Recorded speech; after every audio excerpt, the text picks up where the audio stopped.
Usually, when we talk about feeling exhausted, there's this expectation of a really simple, highly physical cause and effect. Right, yeah, like a 1-to-1 ratio. Exactly. You run a marathon, your muscles ache, you stay up until 3 in the morning staring at a screen, you wake up with a headache, and you desperately need caffeine. Yeah, it's a very clean equation. Action yields reaction. Right. And honestly, it's a comforting binary. We have this deep psychological need for our suffering to be legible. Oh, for sure. If the exhaustion fits neatly into a biological box, we can just, deploy a biological tool. Exactly. We drink water, we sleep, we take a vitamin, and suddenly the world makes sense again. But then you step into the world of the source material we're looking at today, and well, suddenly that neat little equation just completely shatters. Yeah, it really does. We're looking at a landscape where that heavy, dragging exhaustion you feel, or the sudden collapse of your finances, or even that nagging voice in your head telling you that you're failing. Right. Where all of that is not a clean equation at all. No, not even a little bit. So today we have a text titled, Breaking Spiritual Chains, a Guide to Victory and Deliverance. Yes. And our mission for this deep dive is to explore exactly how this text takes your everyday burnout, your bad luck, your relational friction, and reframes all of it as an active, cosmic spiritual battle. It's a massive shift in perspective. It really is. This text looks at the mundane miseries of life and says, you are not just having a bad month. You are the target of an unseen war. Which is heavy. But before we dissect the mechanics of how this text achieves that reframing, we really need to establish the ground rules for our analysis today. Yeah, definitely. That's super important. The listener needs to know exactly how we're approaching this, because this source utilizes very specific Christian terminology, biblical concepts of spiritual warfare, unseen rulers of darkness, demonic attacks, divine deliverance. Right. It's a deeply theological document. Exactly. So it is vital to state clearly that we are not here to endorse, validate, or frankly invalidate the metaphysical reality of these claims. We're not taking a theological side here. Absolutely not. What we are doing is impartially analyzing the architecture of this belief system. Okay, right. We're exploring the ideas contained in the original source material to understand the framework it provides. How does this text interpret human suffering? And functionally, how does it construct a pathway to human resilience? So it's like we're looking at the blueprint of the fortress, regardless of whether or not you actually believe in the dragons outside. That is a perfect way to put it, yeah. And the narrative shift in this blueprint, it happens immediately. The opening premise of the text essentially looks you in the eye and asks a series of just highly relatable questions. Things we all feel at some point. Right. Like, do you feel like everything is unusually heavy right now? Are your relationships inexplicably breaking down? Is your money under constant attack? Exactly. Is your health failing without a clear diagnosis? Has your inner peace just completely vanished? And then it drops the core thesis. The big reveal. Yeah. It insists that if these things are happening simultaneously, it is absolutely not a coincidence. It bases this entire premise on a foundational biblical concept, which is that humanity's ultimate struggle is not against flesh and blood. So, not physical. Right. If you accept the text's premise, your struggle is not against your boss who passed you over for a promotion. Okay. It's not against your spouse who's currently irritating you, and it's definitely not against the economy. The economy gets a pass here. Yeah, the text shifts the locus of the conflict entirely. It posits that your true adversaries are unseen rulers, authorities, and spiritual forces of darkness operating in the background of reality. Wow. That is a massive paradigm shift. It really is. If you're listening to this and you ever felt like the universe is just out to get you, this text is essentially saying, yes, it is, and here is exactly how they're doing it. It's extremely validating in a weird way. Oh, totally. And to map out this invisible war, the text provides basically a diagnostic manual. It outlines 10 specific signs of attack. And what stands out immediately about these signs is the sequence. Right. Yeah, the order. It doesn't start with lightning bolts or, Hollywood-style paranormal events. Ghosts flying around the room. Exactly. It starts quietly. It starts from the inside out, targeting the physical body and the mind first. Let's look at sign number 1. Okay, sign number 1, unnatural fatigue. The document is very precise in its description here. It details a scenario where you are doing all the right physical things. Okay. You're getting 8 hours of sleep, your diet is relatively normal, but you wake up feeling as though you haven't rested for a single minute. Ugh, I hate that feeling. Right. You lack the energy to perform tasks that used to be completely effortless, but it goes beyond just being tired. The text describes a literal physical sensation of heaviness. Like a weight. Yes, as if a literal weight is constantly pressing down on your limbs and your chest. Okay, let's unpack this for a second, Yeah. because I have to challenge the text's diagnostic criteria here. We need to understand how it separates its claims from basic biology. Sure, yeah. Because to anyone living in the modern, hyper-connected, deeply stressed world, this symptom profile matches clinical burnout identically. Oh, absolutely. Or chronic fatigue syndrome. Right. Or even the physical manifestation of major depressive disorder. I mean, the heavy limbs, the unrefreshing sleep, these are documented neurobiological responses to chronic stress. They are very well documented, yes. So if someone is working 3 jobs and dealing with a mountain of debt, how does this framework practically function alongside standard biological realities? Does it just, reject the physical world and tell an overworked person that their exhaustion is a demon? Well, that tension is exactly why the text's internal logic is so fascinating. The framework does not actually reject the physical experience. It recategorizes the root cause. Okay, recategorizes it. How? The text explicitly states this is not physical fatigue. It makes a distinction based on disproportionality. Disproportionality. Yeah. So the reaction doesn't fit the action. Exactly. If you just ran a marathon, you should be tired. That's proportional. Make sense? But if you slept well, your life is relatively stable, and you are suddenly hit with this crushing, paralyzing heaviness that defies logical explanation. Oh, I see. Then the text categorizes this as spiritual fatigue caused by dark forces. And that differentiation is crucial because it dictates the remedy. Because if it's biological, you treat it biologically. Right. If the fatigue is a purely biological response to overwork, you need a vacation. You need a nap. Yeah. But if the fatigue is a spiritual weapon designed to crush your will to fight, a vacation won't cure it. It requires a targeted spiritual counteroffensive. Wow. Okay, so if we follow that logic, the attack on the body is really just the softening up phase for the attack on the mind. Absolutely. Break down the physical defenses first. Right. Once the physical energy is depleted, the text introduces sign number 2. Overwhelming negative thoughts. It's a very natural progression. It is. The source describes this as a sudden, violent flood of internal dialogue. Thoughts telling you that you're a complete failure, that you're not good enough. That nobody actually loves you. Yeah, that your future is entirely hopeless. And it also notes a really specific temporal pattern. These thoughts drastically amplify at night. Now, the psychology of this specific sign is really profound when you examine how the text instructs the reader to handle it. Okay, what do you mean?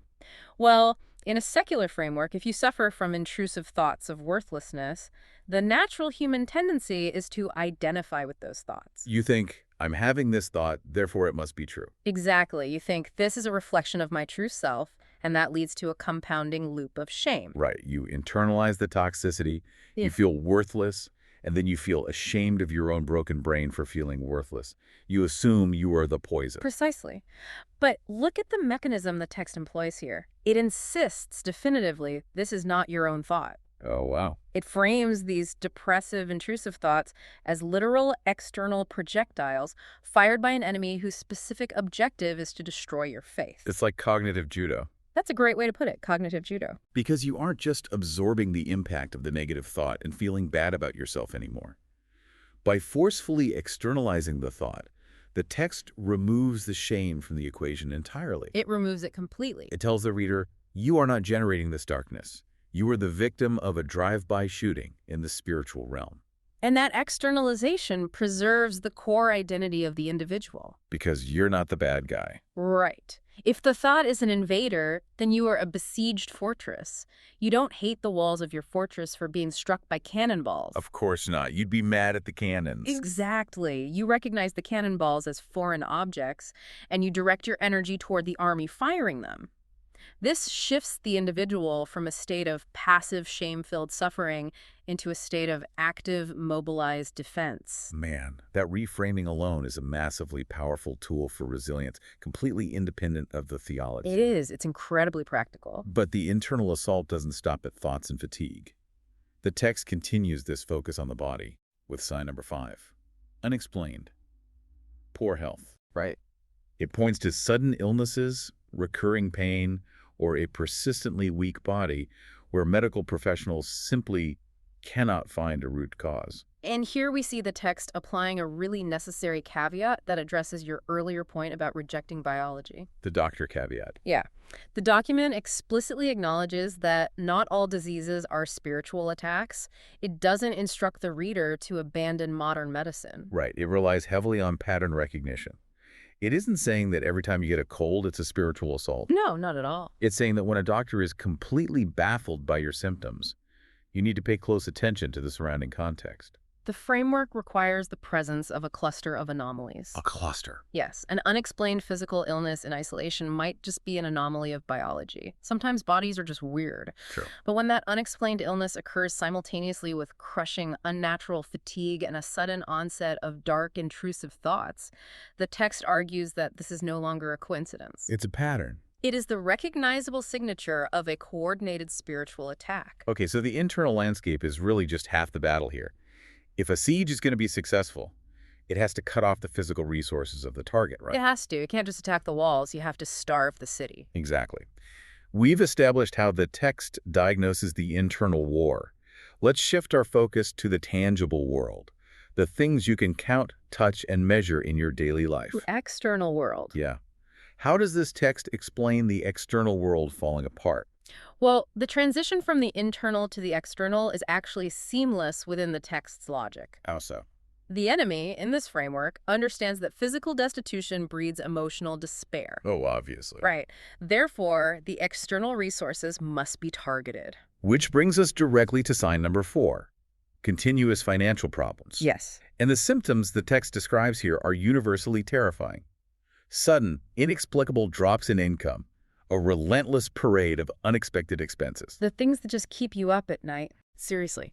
It's like every single time you manage to save a little bit of money or start to recover, a new emergency hits and wipes it all out. And the text uses a very specific, visceral image for this. The leak. Yes, the leak. It describes the feeling of having a leak in your finances that simply cannot be plugged, no matter how hard you try. Honestly, it's the financial equivalent of a malware program running invisibly on your smartphone. Oh, that's a brilliant analogy. Think about it. You can close all your apps, you can turn down the screen brightness, you can do everything the manufacturer tells you to do to save power, but you just sit there and watch the battery percentage tick down relentlessly. Just bleeding power. Yeah, 10% gone in 5 minutes. Yeah. Because there's a malicious script running in the background specifically coded to drain your power. Right. You can't see the code, but you are suffering the catastrophic effects of it. That imagery perfectly captures the hidden nature of the attack as the text describes it. It's so frustrating. It is, and the text goes further by explaining the tactical reason behind this specific economic sabotage. Like, why target the wallet? Yeah, why do demons care about my bank account? According to the source, the goal is not merely to make you poor. Poverty is just the mechanism. Okay. The goal is to manufacture hopelessness and ultimately to destroy the victim's reliance on God. Ah, so it's a war of attrition. Exactly. If you are kept in a perpetual state of panic regarding your basic survival, and if every attempt to build stability is systematically dismantled, You're just going to give up. you are. The enemy's hope is that you will arrive at a devastating conclusion, that God is either completely powerless to help you, or that God simply does not care about your suffering. Wow. It is a calculated economic strategy designed to bankrupt your faith. And if the finances are under siege, the surrounding circumstances usually follow suit. Sign number 8 focuses on what the text calls continuous bad luck. Yes, bad luck. This takes what secular society might cynically refer to as Murphy's Law, the idea that anything that can go wrong will go wrong, and assigns a malicious consciousness to it. It gives the chaos a face. It does. The text lists deeply frustrating examples, minor accidents happening with unnatural frequency, appliances or systems in your home breaking down for absolutely no logical reason. The washing machine, the car, the hot water heater. All in the same week. You make the best laid plans, you check every single box, and they fail at the last possible second. Golden opportunities that seem guaranteed just vanish right before you can grasp them. Yeah, the text validates that creeping suspicion that there's something invisible actively blocking your progress. Analyzing this sign reveals a fundamental difference in how we interpret the chaotic nature of the universe. How do you mean? Well, in a strictly secular, materialist worldview, the universe is fundamentally random and indifferent. Stuff just happens. Right. Sometimes you flip a coin and it lands on tails 20 times in a row. It's a statistical anomaly, but it is completely devoid of meaning. It's just math. Exactly. This text, however, firmly rejects the concept of a random, indifferent universe. In the framework of breaking spiritual chains, there are 0 coincidences. 0. None. So if your car engine seizes, your roof springs a leak, and a major client drops you all on the same Tuesday, that is not a cluster of bad luck. No. In this framework, that is deliberate, unseen interference. It categorizes chaos as malice. Chaos as malice. Yes. And psychologically, there is a strange comfort in that. Really? Comfort. It sounds terrifying. Well, think about it. To believe that your suffering is the result of a coordinated attack by a dark spiritual force means that your life is incredibly important. Oh, I see. You matter enough to be attacked. Exactly. Yeah. It implies you're a high-value target in a cosmic war. For many people, a universe that is actively hostile is infinitely preferable to a universe that simply does not care about them at all. That makes a lot of sense. The cumulative effect of all this external pressure, the unpluggable financial leak, and the relentless bad luck leads to sign number 9, oppression and limitation. Right. This is where the text heavily leans into its own title. It describes the agonizing feeling of a completely stagnant life. Just being stuck. Yeah. You're putting in maximum effort, you are doing everything right, but you are just running on a treadmill. Going nowhere. Exactly. You're trapped in the same recurring problems, the same cycles of debt or conflict, with no exit door in sight. The text utilizes the phrase spiritual chains to diagnose this state of stagnation, and we really must examine the implications of that specific metaphor. The chains. Yes, because a chain is not a naturally occurring phenomenon like a rock or a tree. Right. A chain is a manufactured tool. It is forged by a conscious entity with the specific, deliberate intent to restrict the movement of another entity. It implies a creator of the bondage. Somebody put those chains on you. Precisely. Yeah. Therefore, the text views your lack of progress not as a failure of your own work ethic and not as a byproduct of a difficult macroeconomic environment. It views your stagnation as a literal spiritual bondage. You are not failing to move forward because you aren't walking fast enough. You are failing to move forward because you are shackled to a wall by an unseen jailer. Wow. And chains, by their very nature, cannot be ignored or wished away. They must be forcefully, violently broken. It's an incredibly validating concept for someone who is just exhausted from trying. It removes the blame entirely. It does. It tells the reader, the reason you're so tired of walking is because you are dragging 100 pounds of invisible iron that someone else locked onto your ankles. Right. But the framework doesn't stop at physical and financial ruin. Draining the target's health and bank account is really merely a preparatory tactic. Because if you still have support, you can survive. Right. If you still have people who love you and you still have a connection to your faith, you can survive being broke and tired. Absolutely. So the text outlines the final phase of the attack. The ultimate goal is total, devastating isolation. Severing the ties. Yes. The enemy wants the target completely cut off from all support systems. This brings us to section 3, the relational and spiritual severing. Let's examine sign number 3, sudden relationship breakdowns. This is the phase where the collateral damage becomes deeply personal. It hurts the most here. It does. The source describes sudden explosive conflicts erupting with loved ones without any clear or rational cause. Just out of nowhere. Yeah. Words that cause deep emotional wounds are spoken far too easily. Minor misunderstandings escalate with unnatural speed. Like 0 to 100 in 2 seconds. Exactly. Families that historically supported each other begin to fracture, and lifelong friends inexplicably drift away or turn completely hostile. It feels as though a sudden, toxic fog has just rolled into your home. That's a good way to visualize it. People who normally grant each other the benefit of the doubt are suddenly at each other's throats over the smallest perceived slights. Analyzing the tactical nature of this sign within the text's military framework is really vital here. Okay, what's the tactic? Well, if you are a general planning an assault on an entrenched position, What is your primary objective before a direct strike? You cut them off. Yes, you sever the enemy's communication lines. You destroy their supply routes.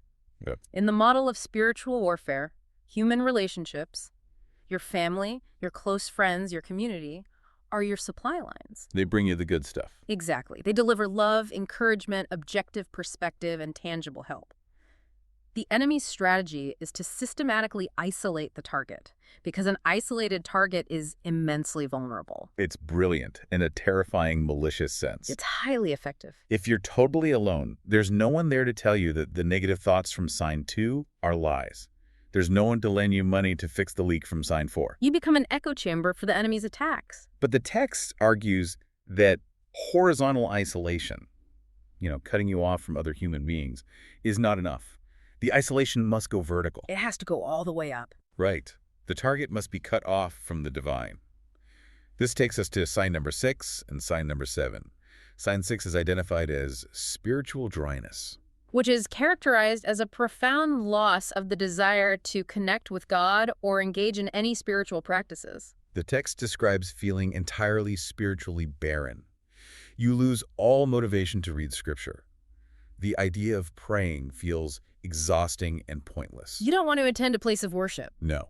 You feel as though God is millions of miles away, and when you do try to pray, it feels like your words are just bouncing off a brass ceiling. And what is most striking here is that the text explicitly flags sign number 6 as the most dangerous sign of all 10. Yeah, we have to ask why. Right. In the context of a document dealing with financial ruin, physical sickness, and relationship collapse, why is a simple lack of desire to pray considered the apex danger? Because it severs the ultimate supply line. Exactly. If your friends and family are your horizontal supply lines, God is your vertical supply line, your direct access to the commander-in-chief, and unlimited resources. The heavy artillery. Yes. If the enemy can manipulate you into dropping your radio and refusing to call in for air support, the battle is essentially over. The text explicitly states that the enemy knows if it can successfully cut you off from God, it wins automatically. Wow. It represents the complete neutralization of the victim's primary defensive capability. And the text illustrates how this vulnerability is ruthlessly compounded by sign number 7, nightmares and night terrors. This one is so disturbing. Waking up in the dead of night, heart pounding, engulfed in sheer terror, often accompanied by the sensation of a dark, oppressive presence in the room. Consider the evolutionary biology and the psychology of sleep for a moment. Okay. Sleep is the single period in our 24-hour cycle where we are biologically mandated to relinquish conscious control. We have to power down. We must power down our cognitive defenses in order to survive. The text frames these night terrors as a highly calculated ambush. Hitting you when you're down. The attack comes precisely when the target is most defenseless. You are disconnected from the waking world. Your rational faculties are offline, making it the optimal moment for an unseen enemy to strike and instill pure, unfiltered fear. Exactly. So let's look at the totality of the victim's state at this point in the framework. You are physically exhausted during the day. Your money is inexplicably vanishing. Right. You are constantly fighting with the people you love. Yes. You have no desire to pray, and when you finally collapse into bed to escape it all, you are terrorized in your dreams. It is a comprehensive 360-degree siege. And all of this orchestrated pressure is designed to produce the final crushing blow. Sign number 10. Feeling unworthy of God's love. This is the psychological culmination of the entire campaign. The text describes a state where the individual becomes convinced that they are simply too sinful, too broken, or too inherently weak for God to ever accept them. It's the point of total despair. You reach a point where you feel your prayers are offensive, that you're so fundamentally damaged that the divine ear is deliberately closed to you. The source labels this feeling the biggest lie of the enemy. And it's crucial to synthesize how this specific sign completes the isolation cycle we have been tracking. It's really insidious. It is an absolute masterpiece of psychological destruction mapped onto a spiritual framework. Step 1. The enemy severs your human relationships through sudden, inexplicable conflict. The horizontal cut. Right. Step 2. The enemy neutralizes your spiritual practices by making them feel dry, burdensome, and useless. Dropping the radio. Exactly. Yeah. Step 3. The final strike targets your core belief in your own inherent value and your eligibility for divine love. It convinces you that you do not even deserve to be rescued. Oh, man. If you internalize the belief that you're unworthy of rescue, The enemy doesn't have to fight you anymore. No, they've won. You will simply sit down in the prison cell, lock the door yourself, and slide the key under the door to the jailer. The bondage shifts from external circumstances, the bad luck and the leaking finances, to a permanent internal conviction of worthlessness. The iron chains become psychological chains. Precisely. Let's take a beat here, Yeah. because we have just walked through a massive, intense diagnostic framework. It is incredibly heavy material. It is. This text takes every chaotic, painful, and agonizing thing that can happen to a human being and weaves it into a unified theory of cosmic conspiracy against the soul. It leaves no stone unturned. But this is the point where the deep dive takes a radical turn.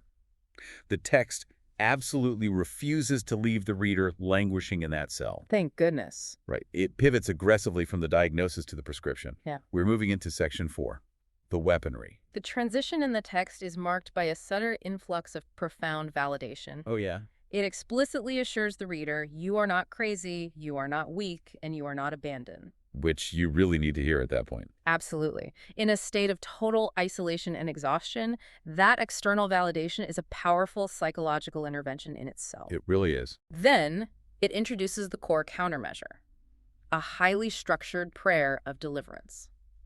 While it's framed around a specific date, January 13th, the architectural principles of the prayer are clearly intended to be deployed whenever the individual is under attack. The first thing that jumps out about this prayer is that it isn't just words on a page.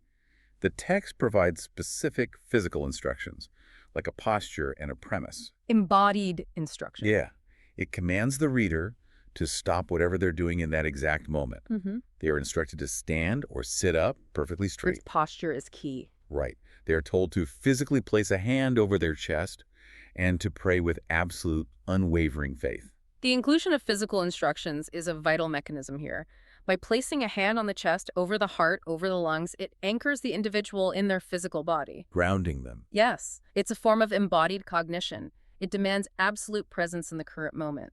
You are no longer passively skimming a digital text. You are actively enacting a physical and spiritual ritual. You're bracing your body for combat. You are. And the prayer itself is fascinating to break down. It's not a passive, please help me if you have a second kind of prayer. Not at all. It is structured with the precision of a legal document or a military declaration of war.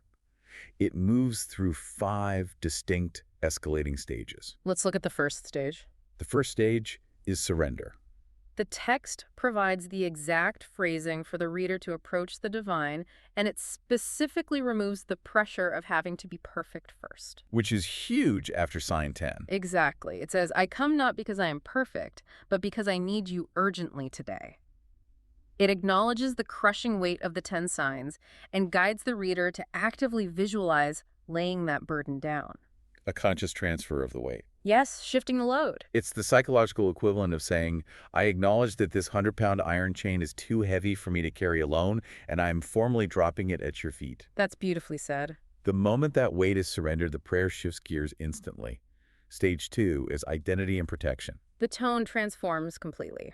It goes from desperate need to aggressive defiance. The person praying is instructed to declare themselves a child of God, covered by the blood of Jesus, and to assert that no weapon formed against them will prosper. Notice the deliberate, spoken shift in identity here. What do you mean? This is a direct, targeted counterattack to sign number 10, the feeling of utter unworthiness. The individual is instructed to verbally declare out loud, I am not a victim of the enemy, I am a conqueror. Oh, out loud, that's a big deal. Huge. By forcing the individual to speak this declaration into the physical air, the individual is actively rewriting their internal narrative. Like fake it till you make it, but spiritual. Sort of, yes. They are forcefully rejecting the identity of a helpless, isolated target and assuming the identity of a highly protected, victorious warrior. There is immense power in vocalizing that. I am not a victim, I am a conqueror. It fundamentally alters your posture towards your own suffering. It does. Once that new, militarized identity is established, the prayer moves into stage 3, the offensive command. This is where the legalistic, highly authoritative language of the framework takes center stage. The phrasing is incredibly aggressive. It pulls no punches. The text instructs the reader to say, in the name of Jesus, I command every attack of the dark forces, every plan of the enemy, to stop today. Stop today. Yeah. It commands the spirits of fear, anxiety, and despair to pack up and leave. It commands the iron chains of stagnation to break. It does not ask politely. No. It issues a divine eviction notice.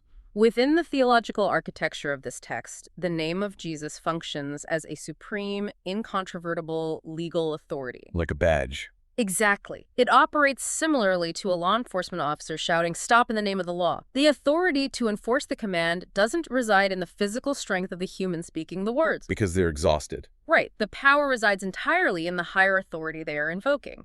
By utilizing this specific formula, the text empowers a deeply exhausted individual to exert immediate authoritative control over the invisible forces that have been terrorizing them. It restores a massive sense of agency. Agency is the perfect word. And while the individual is laying down covering fire, they are also instructed to call in overwhelming reinforcements. Stage 4 of the prayer is angelic reinforcement. Calling in the troops. The prayer explicitly asks God to dispatch angels to set up a physical encampment around their family, their home, and their resources. A literal perimeter. Yeah. It specifically asks that every trap or plan the enemy has laid in the unseen realm be exposed and utterly destroyed. The reader is essentially asking for a perimeter defense grid and aggressive counterintelligence operations. Consider the psychological relief this offers, particularly regarding sign number 7, the night terrors. Oh, the sleep stuff. Right. If an individual has been afraid to close their eyes, vividly imagining a literal, heavily armed encampment of divine beings guarding the perimeter of their bedroom, That would be so comforting. it is a profoundly comforting psychological shield. It restores a sense of sanctity and absolute safety to the domestic space, allowing the nervous system to finally downregulate. To finally sleep. But the framework of this text refuses to settle for merely stopping the bleeding. It demands massive reparations. Reparations, yes. The final stage of the prayer is total restoration. This is a vital economic and emotional component. It's not just about surviving, it's about reclaiming. The prayer explicitly demands that God restore everything the enemy managed to steal during the attack. It asks for the return of lost time. The restoration of broken relationships. Yes. The healing of declining health, return of stolen finances, and the resurrection of lost hope. This stage relies on a core biblical principle that divine restoration is always greater than the initial loss. Like getting paid back with interest. Exactly. If we look back at the unpluggable leak that drained the finances in sign 4, this phase of the prayer is not merely asking for the leak to be sealed. Just put a patch on it. No. It is demanding that all the water that drained out be forcefully pumped back into the reservoir with interest. It provides the victim with an immense reservoir of hope because it promises that their suffering will not just end. It will be generously compensated. The text declares, every door the enemy closed will be opened in God's time. It is the total triumphant reversal of the stagnation described in sign 9. The chains are broken and the doors are open. But this raises a very practical question about the lived reality of this framework. You say this incredibly intense, highly structured prayer on January 13th or whenever the attack peaks. Are you just instantly, permanently cured? That's the million-dollar question. Does the text imply that the battle is over, the demons go home, and you never have another bad day? Let's move into section 5, the aftermath. That is the crucial question of efficacy, and the text is remarkably pragmatic in addressing it. Pragmatic how? It provides a very realistic, grounded caveat to the reader. It states unequivocally that spiritual warfare rarely ends in a single day. Which is a brilliant mechanism for maintaining the integrity of the belief system, right? So. Because someone prays this absolute powerhouse of a prayer, feels amazing, and then gets a flat tire and a massive unexpected medical bill the very next morning. They might instantly conclude, the prayer failed, the framework is a lie, I am still a victim. Exactly. The text preemptively manages those expectations. It explains that while sometimes the deliverance is instantaneous and miraculous, very often, God utilizes the ongoing grinding process of the battle itself to forge the person into a stronger, more resilient spiritual warrior. Oh, training. Yes. The core unbreakable axiom of the text's framework is this: God never loses a battle. Therefore, if the chaos in your life is still raging after you pray, it is not because God is losing to the enemy, it is because your training is not yet complete. The text says, if God is on your side, no one can defeat you. It brilliantly shifts the timeline. The timeline is everything. The ultimate victory is absolutely guaranteed by the framework, but the specific date of the victory is left open-ended. Right. To survive this protracted, ongoing war, the text prescribes a regimen of daily maintenance. It insists that the believer must pray every single day, read scripture every day, and, this is the most vital part, they must physically speak truths out loud every day. The insistence on verbalization is a key defensive tactic here. Speaking out loud again. Yes, it is a proactive mechanism designed to counteract the overwhelming negative thoughts of sign 2. The text actually provides verbal scripts for this. When a negative thought about your worthlessness attacks your mind, you are not supposed to just sit there and try to think a happier thought. Thinking is passive. Right. You are commanded to open your mouth and speak into the room, I am a conqueror in Christ Jesus. When sudden irrational fear grips you. You say out loud, God has not given me a spirit of fear. When despair about the future hits, you say out loud, God has a good plan for my life. The text identifies the spoken word of God as the most devastating weapon in the arsenal. If we examine this practice through the lens of modern psychology, it bears an incredible resemblance to the core mechanics of cognitive behavioral therapy, or CBT. Oh, wow. Really? CBT? Absolutely. In CBT, a patient learns to identify distorted, catastrophic thought patterns. The cognitive distortions. Right. Once identified, the patient actively challenges those thoughts and replaces them with truthful, grounded affirmations. What this text is prescribing is essentially a highly spiritualized form of CBT. That is fascinating. By forcing the individual to physically articulate a counter-narrative out loud, it disrupts the neurological loop of anxiety and physically reinforces a new neural pathway built on a narrative of strength, safety, and divine purpose. You're doing daily verbal push-ups. Exactly. You're building spiritual muscle mass. If your mind is a territory under dispute, you aren't just absorbing the enemy's artillery, you are firing back with heavy verbal artillery of your own. You are drowning out the dark internal broadcast with a louder spoken light. It fundamentally alters the role of the victim. From passive to active. Yes. They are transformed into an active, highly trained participant in their own ongoing mental and spiritual defense. They are no longer cowering in the fortress waiting to be rescued. They are standing on the walls, returning fire. But here is where this entire deep dive takes a sudden, fascinating turn into the 21st century. This is my favorite part. We've spent this entire time unpacking deeply ancient concepts. Unseen spiritual entities, demonic attacks, divine armor, and cosmic warfare over the human soul. Epic, sweeping biblical language. It sounds like it was written on a parchment scroll. Yeah. And then at the very end of this cosmic manifesto, there is a jarringly modern digital call to action. A total pivot. The text concludes with, if this video helped you, please like and share it with loved ones who are struggling. Subscribe to the channel and hit the bell for daily prayers. Comment below which of the 10 signs fits you best. And leave your name and situation in the comments for personalized prayer. It is a stunning juxtaposition. If we zoom out and look at the sociological implications, it is a masterclass in how ancient religious impulses seamlessly adapt to the architecture of modern technology. It is wild to read. It pivots from command the forces of darkness in the heavenly realms straight into smash that subscribe button and hit the notification bell. It sounds funny, but while it might initially appear as simple digital marketing, it's actually a highly sophisticated synthesis of theology and technology. How so? Look closely at the function of the call to action. It asks the viewer to share the video to help their loved ones. Functionally, this directly combats sign number 3, the sudden breakdown of relationships and the resulting isolation. Oh, wow. By sharing the text, the user is utilizing the digital algorithm to reestablish their severed supply lines of community care. That is incredible. I didn't even process it that way. You are essentially using the share button as a tactical spiritual weapon to reconnect with the family members the enemy tried to isolate you from. Furthermore, it asks the viewer to comment on which of the 10 signs fits their current struggle. Right. This instruction instantly creates a massive, visible public square. When an isolated, exhausted person scrolls through that comment section and sees thousands of other real human beings typing, sign number 4 is destroying my family right now. Or, sign number 7 keeps me terrified and awake every night. Exactly. A profound psychological shift occurs. They instantly realize they are not uniquely broken and they are not alone. The isolation engineered by the enemy is shattered by the community fostered by the algorithm. Oh. The YouTube comment section literally transforms into a modern digital altar where thousands of people lay down their burdens communally. A digital altar. That perfectly encapsulates it. And by asking people to leave their specific names and situations for personalized prayer, the creator of the text steps into the role of a digital intercessor. An algorithmic priest, almost. Yeah.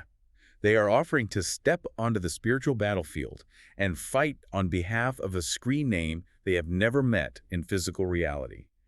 It beautifully blends the ancient, sacred concept of communal intercession with modern algorithmic engagement tactics. They are building a global megachurch entirely in the cloud. It powerfully demonstrates that the core human needs to make sense of our chaotic suffering, to find a narrative that imbues our pain with meaning, and to seek deep connection with both the divine and a sympathetic community, they haven't changed for thousands of years. No, they haven't changed at all. The tools of delivery have simply evolved from stained glass windows and physical altars to fiber optic cables and digital comment sections. But the underlying psychological and spiritual mechanisms remain completely identical. We are all still just human beings trying to figure out why the finances are always leaking. Why the night feels so terrifying. And desperately looking for someone to stand in the dark with us and promise us that we have the power to conquer it. Indeed. So let's pull all of this together and summarize the massive journey we've taken through breaking spiritual chains. It's been quite a ride. We started with the confusing, painful, and often humiliating struggles of daily life, working too hard but staying broke, feeling a heavy exhaustion that sleep won't fix, Fighting with the people we love the most. and dealing with a brain that constantly tells us we aren't good enough. We watched how this text takes the raw, messy materials of human misery and elevates them into a grand, highly structured cosmic narrative. In this framework, you are not just a tired, unlucky person failing at life. No, you are a central figure, a high-value target in an ancient, sweeping war between the forces of absolute light and absolute darkness. But crucially, the text refuses to leave the individual in a state of victimhood. That's the best part. It equips the reader with a diagnostic tool to make the invisible war visible. It then provides a highly structured, aggressive weaponry of prayer and verbal affirmation, allowing the individual to transition from a passive target into an active conqueror. It reframes a chaotic, indifferent universe into a legible battlefield, where ultimately victory is structurally guaranteed as long as the individual holds the line and maintains their spiritual supply lines. It is a profoundly empowering architecture for anyone who adopts it. It is. And as we wrap up this deep dive, we want to leave you, the listener, with a final thought to mull over. Something to take with you.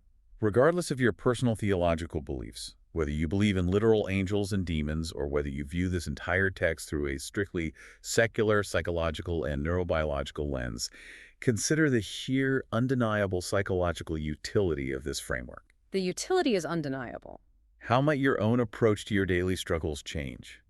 Think about your persistent fatigue, your financial stress, or the friction in your relationships. What would happen if you stopped viewing those struggles as evidence of your own personal failure? And instead started viewing them as external, hostile obstacles that you are fully equipped to actively and forcefully conquer? What happens to your personal resilience when you stop owning the darkness, externalize the attack, and fiercely claim your right to the light?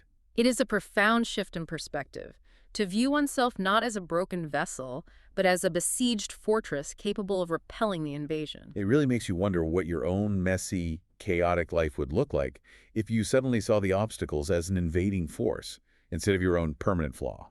If that heavy exhaustion isn't you being weak, but simply you carrying a weight that you are fully authorized to drop.